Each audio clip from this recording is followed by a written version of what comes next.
உடலுக்கு உயிர் போலே, உலகுக்கு ஒளி போலே, பயிருக்கு மழை போலே, பைந்தமிழ் மொழியாலே நம் அறிவுக்கு விருந்து படைத்திருக்கிறார் திருவள்ளுவர் என்னும் மகாகவி.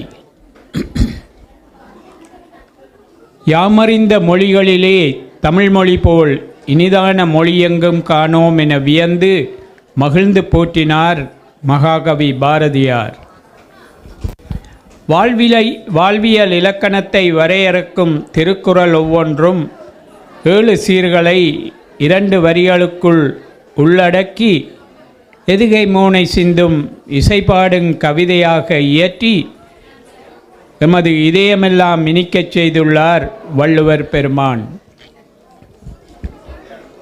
1330 குறள்களையும் அறம், பொருள், இன்பம் என முப்பாலாய் பிரித்து 133 அதிகாரங்களுக்குள் உள்ளடக்கி திருவள்ளுவர் தந்த திருக்குறள் தமிழ் என்னும் கோபுரத்தின் கலசமாய் தமிழை அழகு செய்கிறது.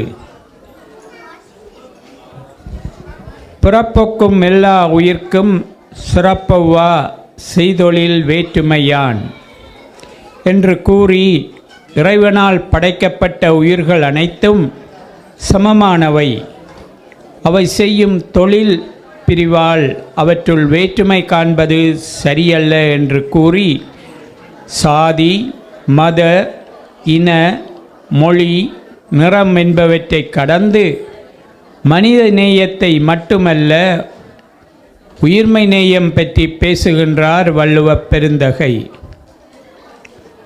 எக்காலத்திற்கும் இக்குறளின் தத்துவங்கள் மெய்யாய் இருப்பதனாலேயே இக்குறளை பொய்யா மொழி என்றார் சான்றோர்.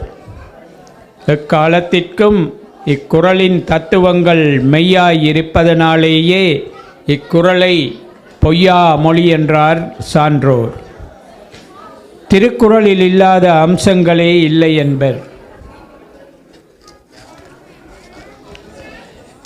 2 அடி குறளுள்ளே இனிமையான வாழ்வியல் இலக்கணத்தை கூறும் வள்ளுவத்தை பனித்துளிக்குள்ளே பனையினை காட்டினார் என்றும் அணுவை துளைத்து ஏழ்கடலை புகுத்தினார் என்றும் சான்றோர் புகழ்கின்றனர்.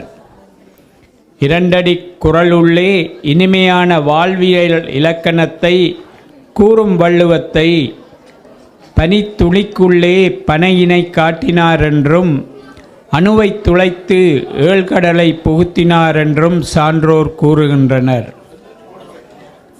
கல்வி, நட்பு, நன்றி, கற்பு, தலைமை, பண்பு, பகுத்தறிவு, இல்வாழ்க்கை என்று பல பயனுள்ள தலைப்புடன் பிள்ளைகளின் மனதில் நல்ல சிந்தனைகளையும் நற்பண்புகளையும் பெருக்கும் வகையில் அறிவுக்கு விருந்து படைத்துள்ளார் பொய்யாமொழி புலவர்.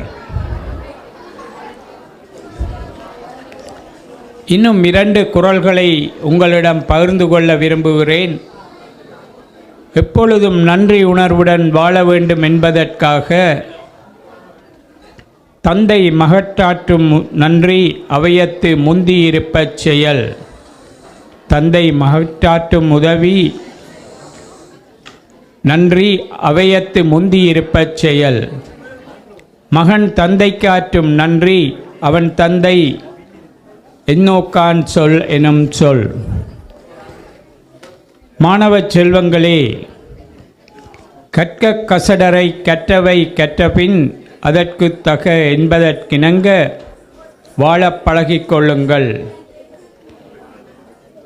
நீங்கள் வளர்ந்து நல்லவர்களாக நட்பண்புடன் வாழும் போதும் உங்களை மற்றவர்கள் மதித்து பெரியவர்களாக போற்றும் போதும் அதன் பெருமையெல்லாம் உங்களை வளர்த்த உங்கள் பெற்றோர்களையே சேரும். அவர்களுக்கு நீங்கள் செய்யும் கடன் அந்த பேரை வாங்கி கொடுப்பதே என்பதற்காக இணங்க வாழ பழகிக்கொள்ளுங்கள். பிறந்த வீட்டுக்கும் நாட்டுக்கும் பெருமை சேர்க்கும் பிள்ளைகளாக வளர வேண்டும் என்று வாழ்த்துகிறேன். மாணவர்களின் வளமான வாழ்க்கைக்கு புலம்பெயர்ந்த இந்த மண்ணில் உள்ள தமிழ் பாடசாலைகளும் பெற்றாரும் பிரதான பங்காற்ற வேண்டும். அந்த வகையில் திருக்குறளை போதிக்கவென்று பல வருட காலமாக இவ்வரிய பணியை மேற்கொண்டு வரும் ஆசிரியை தயாபரி அம்மா அவர்களுக்கு இப்பணியை பல வருட காலமாக மேற்கொண்டு வரும் ஆசிரியை தயாபரி அம்மா அவர்களுக்கு எனது வாழ்த்துக்களையும் பாராட்டுக்களையும் தெரிவித்துக் கொண்டு வாய்ப்புக்கு நன்றி கூறி அமர்கின்றேன். நன்றி, வணக்கம்.